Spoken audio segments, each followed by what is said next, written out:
Welcome to the Rusted Garden Homestead. Under the blue tarp is my greenhouse. It's going to go into this space. This is where I had my first fire pit. I built this. The stones are about, I don't know, maybe 3 inches thick. You want a nice base for your greenhouse to sit on that's going to drain really well, especially if you're bringing in electricity and stuff like that. You don't want water pooling around. So stone base, at least 3 inches, maybe 4 inches thick is perfect. This is where my greenhouse is going to go. I'll give you an update every couple of hours. You can watch the build. So this is box 1 of 2. Makes sense. It's the bottom part of the greenhouse. This is a cedar polycarbonate greenhouse, 6.5 feet by 7.5 feet, I think. Perfect starter greenhouse. Got it at Costco in the store. I don't believe that it's online. I'll put a picture of the company that makes it and all that somewhere in the video and in the video description. But I like that the cedar panels for the bottom half, a lot of them are already together, so I'm going to get to building a course.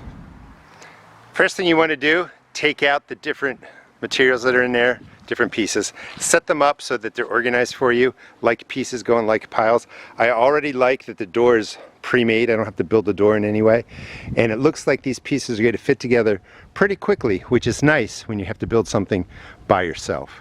Oh, let me just show you too the instructions, and I believe on here, let's see if it comes in, you can see the company that makes it, the dimensions, and it's just, I guess, Yardistry. Just wanted to cut in and show you what it's going to look like. I will be painting it the rest of this week inside real quick. This is what I'm going to get to through the build video, and then I will talk more about what's going on in here at the end. I also recommend putting all the smaller pieces of hardware, the screws, etc., into the box. This way, if they fall out of the bag, they're not laying in the grass, they're easy to find. I like that they give you a drill bit, they give you a screw bit, they also give you silicone, which I'm sure is for the edges of the polycarbonate so water doesn't get into there. So far, so good. So it was a pipe dream that I thought I could do box 1, assemble it, and go to box 2. You have to take them all out. Outside panel, UV protection, beautiful. The build is slow, 1 person. You're probably going to need 2 people anyway because it gets heavy. You're going to have somebody help you assemble the sides and all that kind of stuff. But by myself, this is easily a 10-hour job. I'll be doing this over the next 3 days. I don't have any rain coming. Today's 70, tomorrow's going to be 48. The pain with this, just FYI, is when you're getting the polycarbonate, it's got all these tubes in there. You don't want moisture in there. So they give you tape, a specific bottom tape, to go all along here. You can see it a little bit. You look in there. Anyway, you seal off all the tubes so moisture doesn't get in there, and you have to do it at the top. It would have been nice if they just did that for you, but they don't, so that is actually time consuming. Generally speaking, the build's been pretty easy. The directions are pretty good. You know, no issues. I had 1 hole that wasn't drilled. They do give you a drill bit, so you can go ahead and drill that. But the front is done. I'm going to start on the back, and we'll see how it goes. This is day 2 of the build. I'm into hour maybe 4, maybe 5.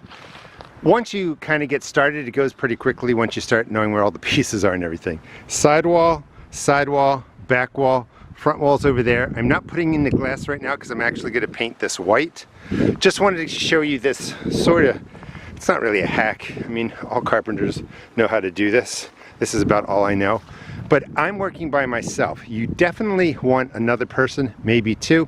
This is a piece of wood that's going to go up on the roof somewhere, but I'm using it temporarily to support the back wall. You just put in 1 screw. You can actually lift this over, drop it to the other side, or in this case, I just dropped it down here. That creates a brace so that I can stand this wall up. I have one over here, just to show you how it works. It's using the bench right now for support, but I would just pick this up and I could spin it down this way or over this way, and that just creates, let me get it into frame, a support so that I can be a single person, which I am. Well, I'm married, but you know what I mean, and join the corner right there without having to have that extra person. It just makes it a lot easier. All right, let me finish it up. It's a very windy day. Actually, the piece over there did blow off of my fence last night. We got like 20-mile-an-hour winds. There is some damage on there, but you're not going to be able to see it once I paint it. I was debating on whether or not to paint. That damage secured my decision to paint it. I wanted to show you just how it works. Just that single board right there is supporting this I can just move it into the corner. In theory, you want a second one going on the inside, and then you can just adjust that so that that sideboard fits right into that corner there, and it's a lot easier to work with something heavy using these braces. It only took me about 20 minutes since I showed you how to use the braces or the supports. Again, these make all the difference when you're trying to put, you know, the front, back, sides in. Just create these braces and the job will be a lot easier. Pretty good day's work. I would recommend too, if you're going to paint it, I'm painting it white obviously, is to paint the wood, especially where all the polycarbonate or plexiglass or whatever is going in. Paint that first. It's a lot easier to paint it now than it is to try and do something like this and then come and trim all around there. But I am painting all the pieces that are going to build the roof. Anywhere that the polycarbonate's being inserted, I'm going to take care of that today, tomorrow morning, but I think the build's going pretty well. So my greenhouse is completed. I just have to paint it. I'll do that over the week. I just put on the first coat. This is what it looks like if you want to paint it white. That's the color it came with. Again, I am not affiliated with this company. It was just a reasonable greenhouse that I got for $1,400 from Costco. I like it. It's perfect for what I need it for. Subscribe. I will show you how to grow your spring crops, summer crops, fall crops. Get them started in there so that you can get them out into your garden. Couple of tips is you want to place your greenhouse close to your garden so that you don't have to walk long distances. My garden's right here to the right, and then my smaller garden is right down that path to the right side also. You also want to look at the trees. You want to make sure that your greenhouse isn't built where branches could easily fall on it, the heavier branches. And I don't have any diseased trees near this that are going to be problematic. The closest tree I have is the magnolia there. That wood's really light on the branches and it's solid. So good placement for that so that no wind damage, snow damage, ice damage brings down branches. You also want to place it where it's getting a lot of sun. So I have the morning sun comes in from here, and then my sun tracks all the way through the sky out to my right. So this is going to get maximum sunlight. So I like where it is. This was my old fire pit. Use that as a base. It wasn't level. I've got a board down there. I will level it out. Actually, I'll finish leveling it out today. I'll move some rocks in and it's going to be great. The build wasn't difficult at all. They were really good instructions. Everything works. You know, the door automatically closes. What I did do is I added in the wood right up top, the shelf right in the middle, and the shelf on the bottom. I want to maximize my shelf space.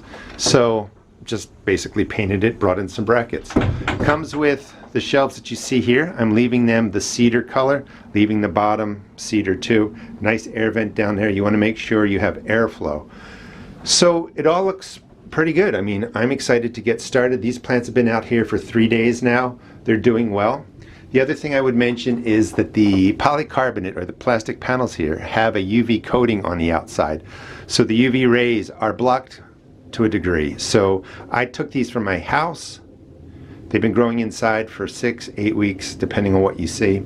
And I was able to put them right out here because the polycarbonate panels diminish the UV rays of the sun, so I didn't have to worry about that, the sun rays basically burning the plant. So it's a great way to harden off and transition your plants here.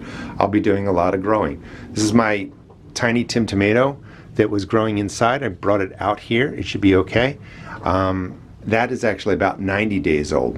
You also want to make sure you have some automated venting system. So I got to put this in too today. But when it heats up in here, there's wax in this tube actually right there. And it expands and the lever pushes open the space up here, which is a little bit, it's a little bit stuck.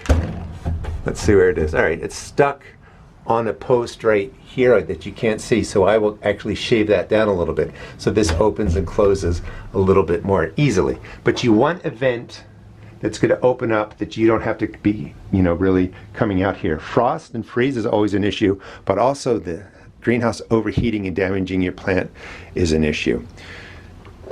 I'm excited. Brought out a grapevine that I bought at Lowe's for $6.97, starting to leaf out.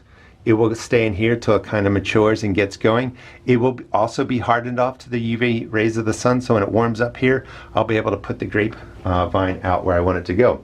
So again, if you want to subscribe, I will show you how to use a greenhouse to grow just about everything you need for your vegetable garden. And I'm really excited to get started. You know, it's a lot of space. This is only, I think, 6.5 feet by 7.5 feet, but it's perfect for seed starting. You know, I did add the shelves, that makes a big difference. Still have a lot of walking room, can put plants down here, maybe over winter peppers, depending if I bring in a heater in, you know. So it doesn't have to be a huge greenhouse, just something to kind of get you started. And the cost that you pay for a greenhouse, you'll get that money back, one, I think, from just personal enjoyment, but also that you can grow so many plants in here and you're just going to be able to save money because you don't have to go out and buy the plants at, you know, full price basically.